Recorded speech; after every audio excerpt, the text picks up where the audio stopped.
Hello everybody, welcome to my garage.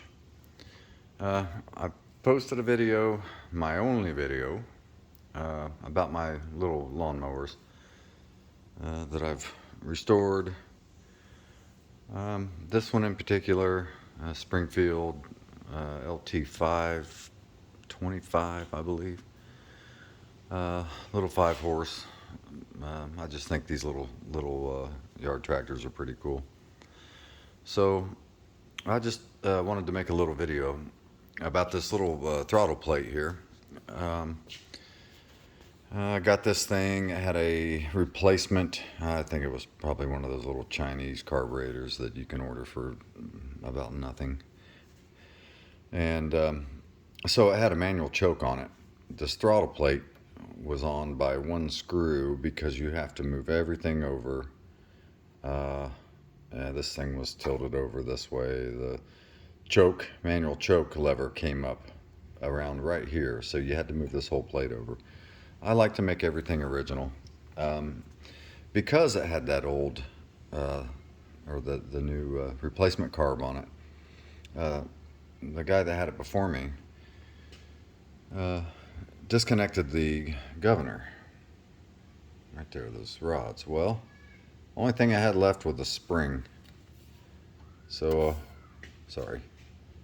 Spring right here. That was the only thing to it. I found these two rods on eBay. Hooked the governor back up.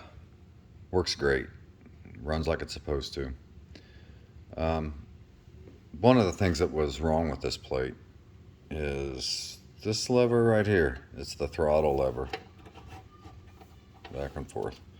The tab where the throttle cable went through, it was broke on the end. So I drilled a hole, put the throttle cable back in it. It works great. But got on eBay, was looking, and I found the another throttle plate. It's original Tecumseh part right there. I don't know, like 14 bucks. So I went ahead and ordered a new one. And here it is. So there's a little bit of a difference. This one's kind of universal for the manual choke and automatic choke versions. So as you can see, I'll try to show you this little lever right here. When you go full wide open, go past, I don't know if you can see it, it activates the choke up there, the little butterfly on that side. And it's what they call the automatic choke. So the new one, new plate, little top plate, the instructions on this little thing said I'm supposed to peen this tab over down, because right now it doesn't let me get it around here. It won't let it go past. It won't let this go past the point to activate the automatic choke. So, and also it says I'm supposed to bend this part of it down more. So my only question was, and still don't know, we'll find out, is this tab seems a little bit longer than that. Don't know if it'll work because there's not that much of that little tab that's hitting the, sorry for the bad focus, but there's not much of that little tab that's hitting that. So let's see, let's go through it and get that new plate on there, see if this one works. So let me go ahead and peen that over, bend that tab down, we'll get the old one off, and I'll bring you back. I'll go ahead and peen that over, bend that little tab down, and then we'll take the old one off when I come back and put the new one on. Let's see. So all right, so I got this little tab peened down right there. I don't think I hurt it too bad, and I bent this down some more, this little rod. So let's go ahead and take the old one off. see if this one, see if we can get it to work. So, take the throttle cable off first.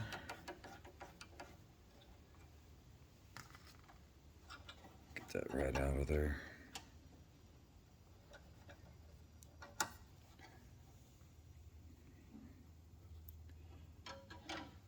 And let's take this. This is the wire that goes to the coil and shorts it out when the throttle goes all the way back. This makes a contact to here, shorts it out and shuts it down. So let's take these off.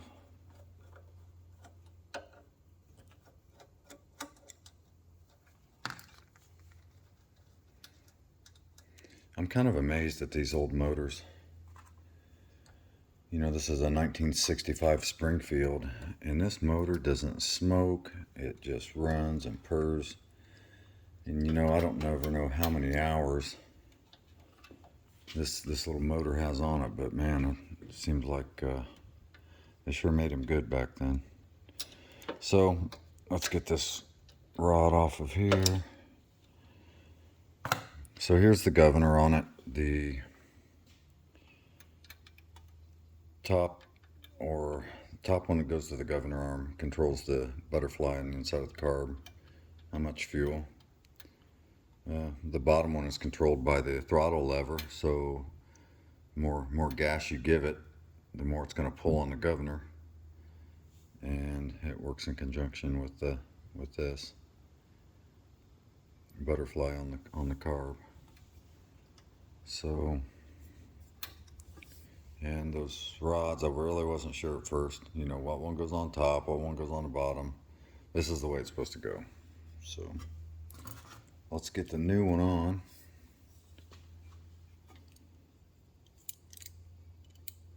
And see if it fits.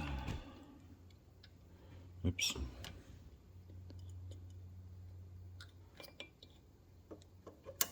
Yeah. So just clips right in there.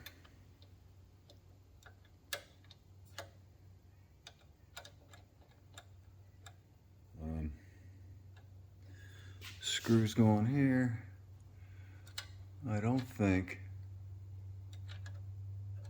it's definitely not long enough. This one's different also. It's got this screw here. I don't know if that's supposed to come off, honestly. But this one's different in the fact that when I look up underneath, that's not gonna hit the choke lever. So we gotta figure out. Let's put this on.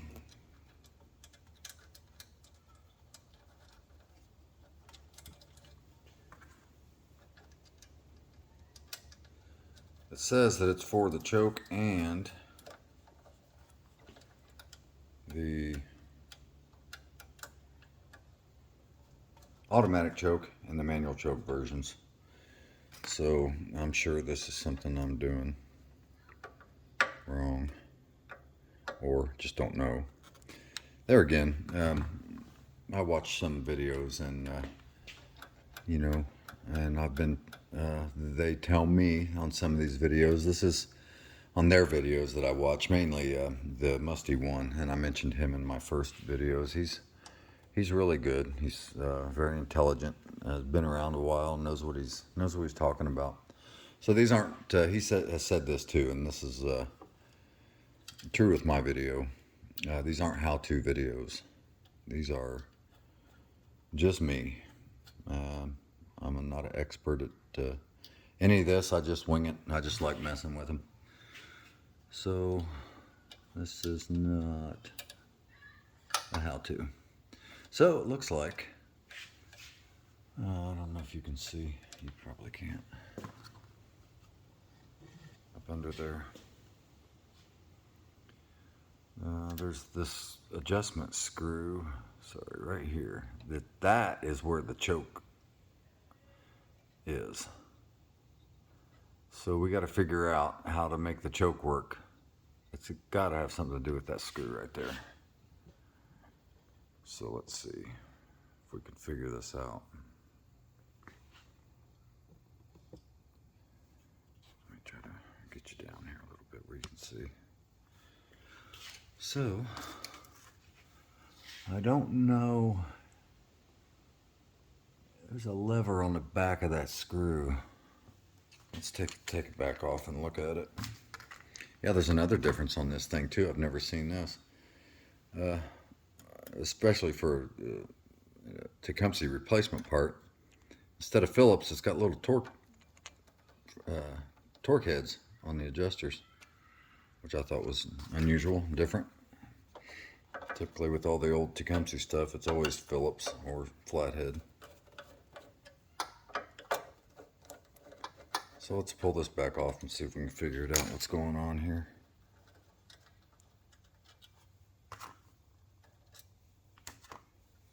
Pull this back out.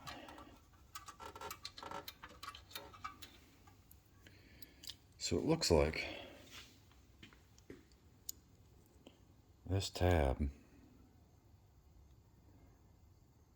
almost could be bent down. Here's the two. And you can see the difference.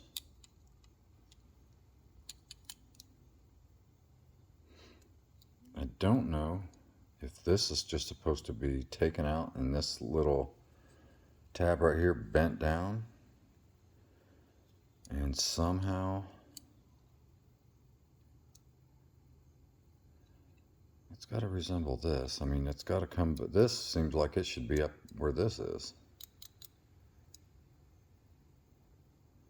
Which that doesn't make sense to me.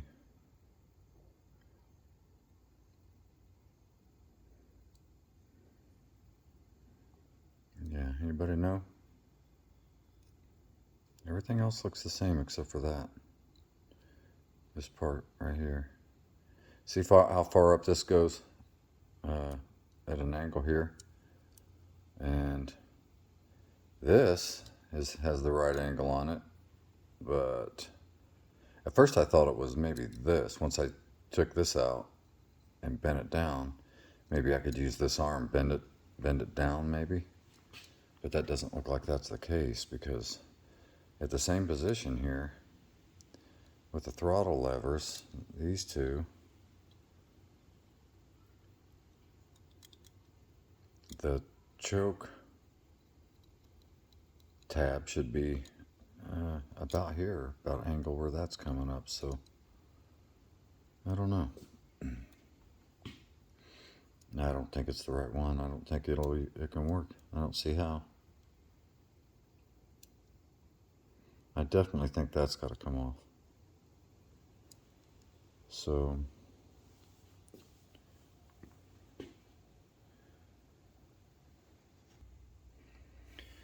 So unfortunately, after studying it and looking at it and trying to figure out a way, I don't think that the new one is going to work.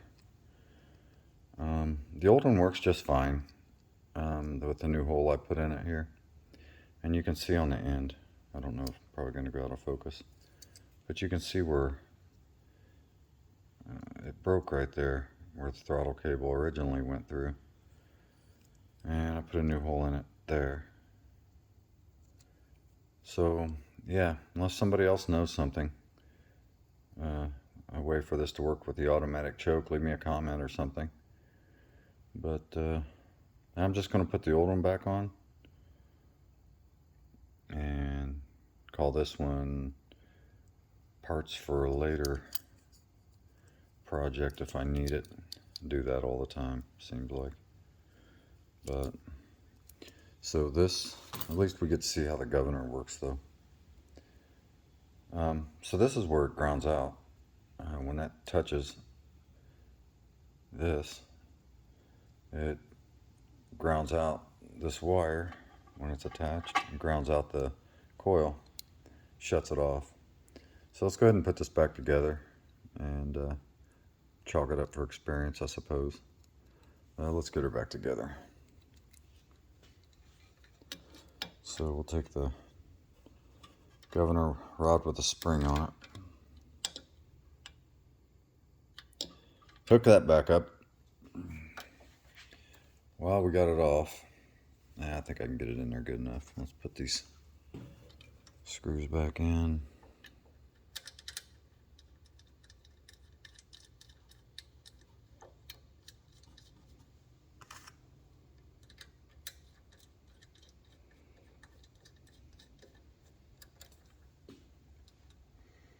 This is adjustable back and forth for the governor tension, I suppose. You can adjust it up under here too. I went to fast or high speed all the way forward and tried to adjust that governor. I didn't want it to over rev, so I adjusted it to where I thought it sounded good. I'm not sure the exact RPM it's supposed to be at high, but it seems like it does okay. Tighten this up. Let's get the throttle cable back on it.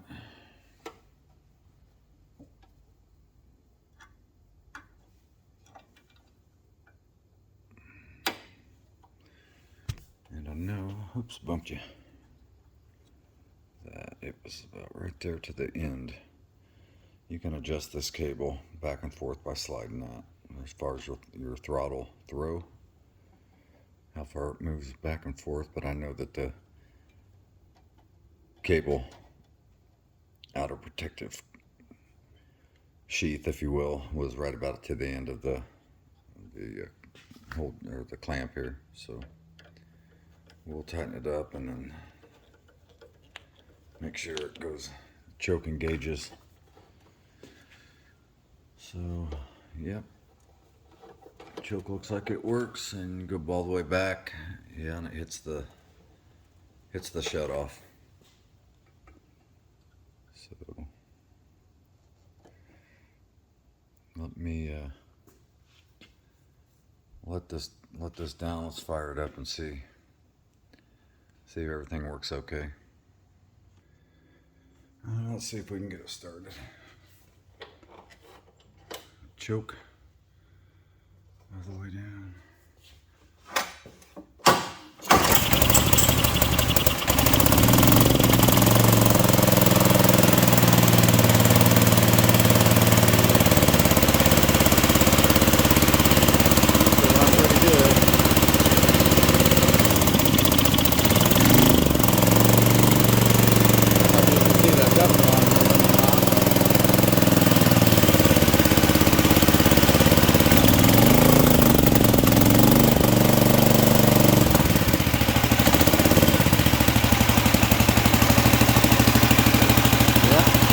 Good.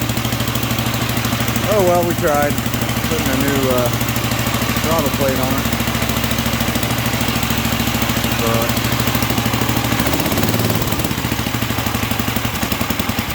and grounds out to shut it off. Everything works okay. Anyway, thanks for watching. Hit the like button, subscribe if you want. I'm going to try to do more of these. Hopefully I'll be more successful at some of my projects, but anyway, I just wanted to, these were cheap enough, so I thought, well, I'll get a new one on it. Maybe it'll be easier on the cable with this arm being longer, you know, pulling back and forth than this one, because it's so much shorter now. But it doesn't feel like it's pulling too hard on the throttle, so I think it'll be okay. I'll have to look. Maybe I can find one, and this time I'll know to look for the automatic choke arm. It's supposed to stick out about right here, a little further. But anyway, these are pretty cool little machines, I think. I think the kids will like getting on them and tooling around the yard, running around. I got a neighbor kid that he's got an old little lawnmower, and he drives that thing everywhere, pulls a cart around and puts his sister and brother in the back of it, and they go around the yard, and he takes them around everywhere. So, well, thanks for watching. Like, subscribe if you want. I'll try to make some better videos. I got some other projects that are going to be coming up. We'll have to see how those go. I got an old motorcycle I might take all the way apart, put back together an old Triumph. Runs good right now. Just needs freshened up. You know, it's just old. So I got that. I got an old little motor that used to go on an old reel mower, and I want to see if I can get that going. Maybe we'll make a video of that. But anyway, thanks for watching this. I appreciate it. Like and subscribe if you want. I appreciate it. You guys have a good day. Take care.